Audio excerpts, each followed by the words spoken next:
there with a chance to get it into the penalty area. And it drops deep. The strike on goal is hit first time, and it's only narrowly wide really in the end from Ian Birmingham. Had plenty of time to see it and size up the angles. Paul Skinner was watching it all the way in the Longford goal, but just half yard wide of the target. Yeah, it's a feature of St Pat's where both fullbacks tried to get forward, and we'll see it all night, I would think. But night for him too, filling the shoes of Christy Fagan. Great ball across to the front post, and in the end it's gathered in by Paul Skinner. But they're knocking on the door even inside the opening 7 minutes here, Pats, as they look to establish a foothold in the game. Yeah, McGrath stretched the defence, got in behind, held the ball at well to lay off. There's the feature of the fullback coming forward, and Joe O'Brien got a good ball in. And I love the opposite wide man getting in at the back post, actually in the middle of the goal, Aaron Green, and better connection on that. Could have been the opening goal. Pats in a rich vein of form in front of goal before the mid-season break. 9 goals in 3 games. With the concession of only 2. That's a lovely diagonal ball. What's the first touch like? That's pretty good too. It's on for the lob. Great effort, and that is a superb goal. A goal of typical class and brilliance from the outstanding Chris Forrester. A wonderful diagonal ball which split the defence. The chest control was magnificent, and the finish was top class. Well, that's as good a goal as you'll see, I think, at the moment. This took it on the chest. That's a great ball from Sean Hoare. Chris Forrester didn't have to break stride going onto it. One touch on the chest, knew what he wanted to do with it, and executed it fantastically well. Away comes Mulhall. O'Connor looks for options. Dinks it into his centre forward. That's strong play from Shaw. Now he needs a little bit of a support, and it arrives from Mulhall. Chance to sling one into the penalty area. Now, who was the last touch off? It was put behind by Jason McGuinness. Corner kick to Longford Town. Yeah, and Longford will be looking to respond, and respond quickly. It's a feature that Gary Shaw, big strong target man there, get it into his feet, get it into his chest. Needs runners off him, needs people supporting him. And then he lays it off and he gets into the box.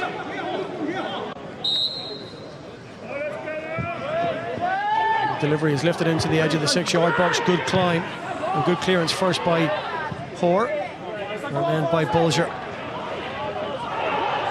And they've kept 3 or 4 inside the penalty area. Breaks to the edge of the 18-yard box, and the shot on the turn from the captain, Mark Salmon, always rising over the goal of Brendan Clark. Yeah, it was a half chance when he received it on the edge of the box, got it onto his favoured right there. Could see what he's trying to do, get it in that far corner. But, didn't quite execute it, and at this point not to hit the target there. McMillan on 35 minutes, one-way traffic. No, that's a good first touch. Shaw was challenged brilliantly and fairly in the end by the retreating Bulger from midfield.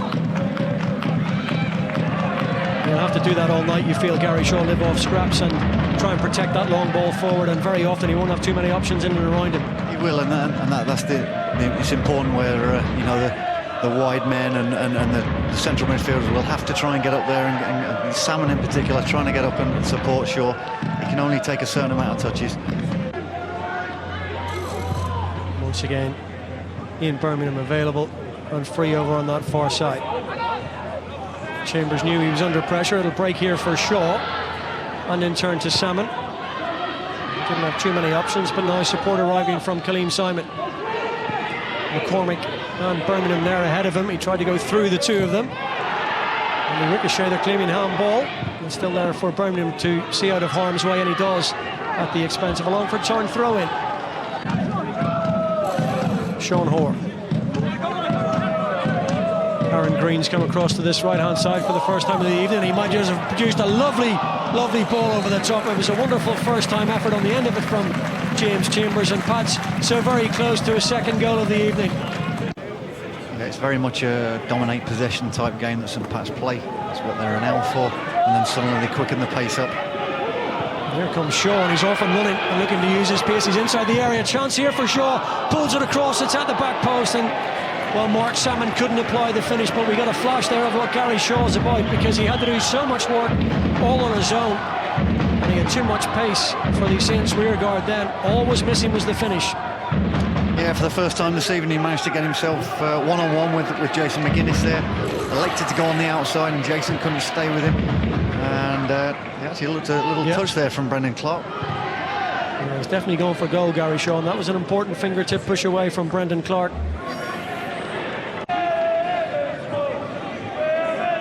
Strong one from Shaw. 12 goals in 27 starts for the First Division title winners last season, who won it at a canter, winning 18 of their league games. And at long last, from a Longford Town point of view, getting back amongst the big names in the Premier Division. And they've done just that. Delivered back into the area, great ball.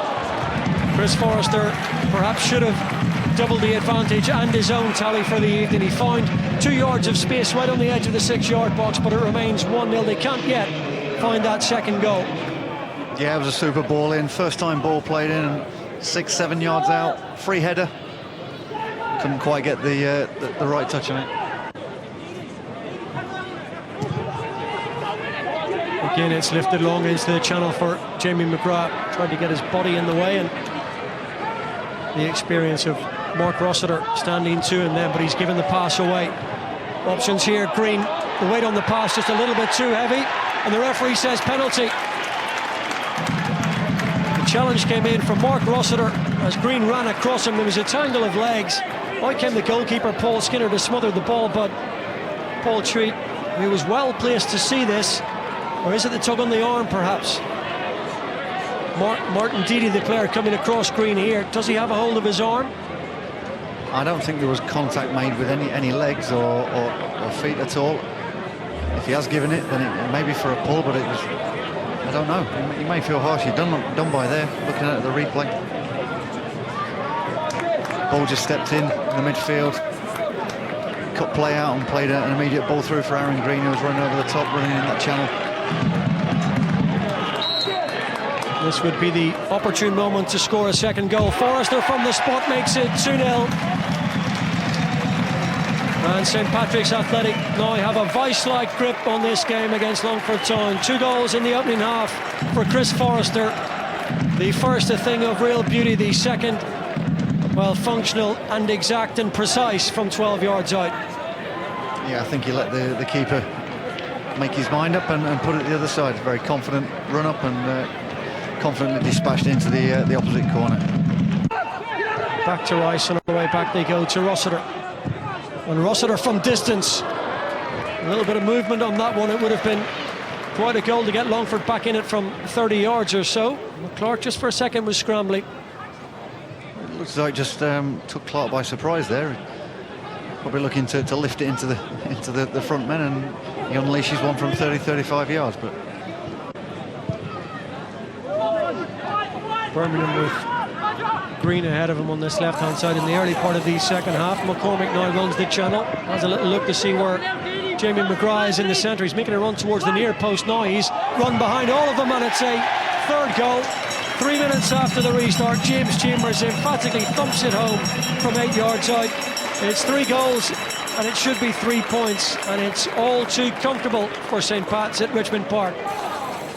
well, there's the two midfielders breaking forward. Conor McCormack taking a gamble from a measured Greg Bolger ball through, and from the opposite side there, James Chambers gambling on something coming into the box and goes and finishes very, very comfortably.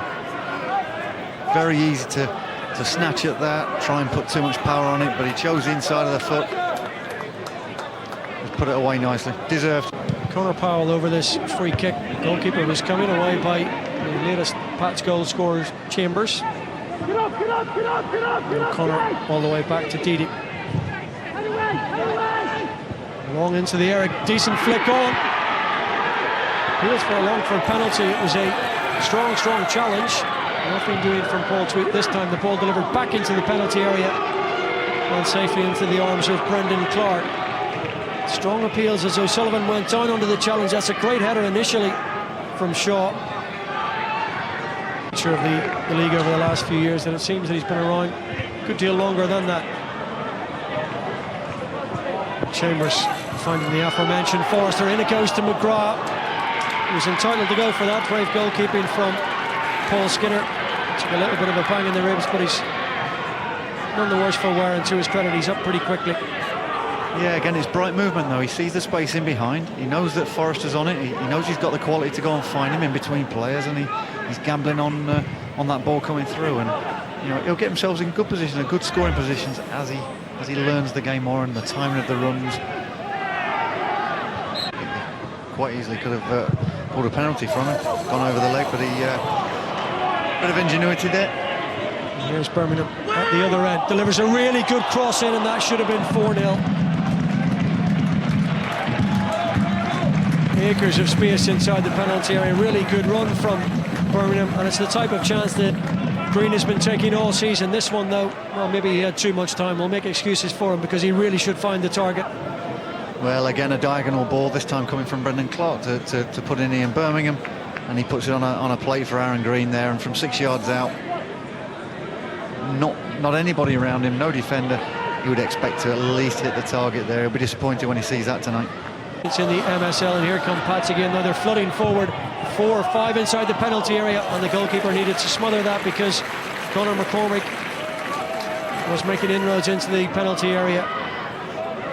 And they look very, very dangerous. The game getting a little bit stretched now as we enter the final 20 minutes. There's a really good ball across to the near post. Shaw gets his effort on target, but in the end it's straight at Brendan Clark. Well, that was better from Longford.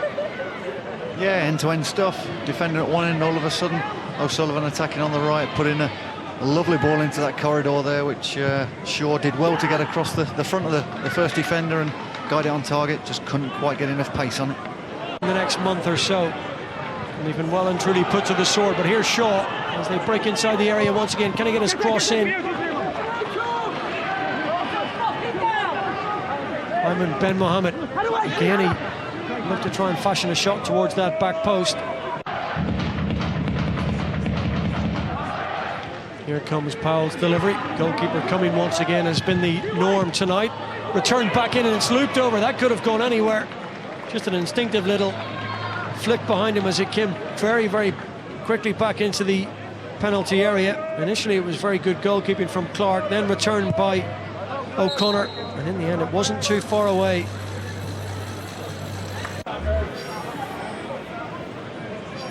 Four-man wall being organised. Strike on goal, and the goalkeeper palmed it away from right underneath his crossbar, hit with plenty of venom. And Paul Skinner not too happy with the follow-up challenge. He seemed to gather the ball on the ground, and he felt the challenge thereafter was a little bit unnecessary, shall we say, but he had to be pretty smart across his goal line to keep out the free kick. Hit with plenty of pace from Verdon.